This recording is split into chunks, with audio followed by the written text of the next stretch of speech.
Cavs at Celtics. Junior Brown back with NBA Shot Clock on this Thursday, May 9th with another free pick. And we're rocking with the Celtics minus 8.5 in the first half. I took Celtics minus 7.5 in game one in the first half, and they covered that.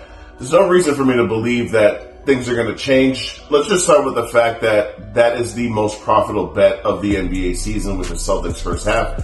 They are by far the most dominant team in the league, and that's kind of their recipe for success. They blow you out, especially at home in the first half, and kind of cruise to victory. And while I do expect Cleveland to probably steal a game in this series, most likely on their home court, where shooting variance finally goes their way and they make a bunch of threes. And if you don't think that's possible, just go look at the last time Cleveland beat Boston in the regular season. They helped score them like 35-17 in the fourth quarter to come back from down 20-something to win that game. So if they're making threes with the defense they have, they can compete. But let's just be realistic. This is going to be a 5-game series. And the reason I'm so confident with taking Boston is Jason Tatum stinks right now. By his standards, which is probably first-team All-NBA by the time the season is done, which means you're one of the 5 best players in the league, he's stinking it up in the playoffs. He stank it up against Miami. He stank it up in Game 1.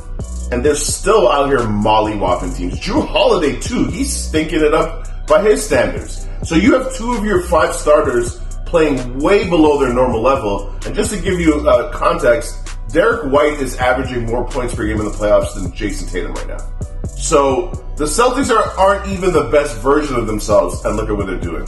Cleveland, by the way, if I'm just going to be totally honest, they just don't convince me. I watched the every game of the Orlando series, and a lot of the things that bothered their players, like Darius Garland, for example, are bothering them in this series. Darius Garland looks like a shell of himself, and having to deal with Derek White and Jrue Holiday's defense is just not something that he signed up for.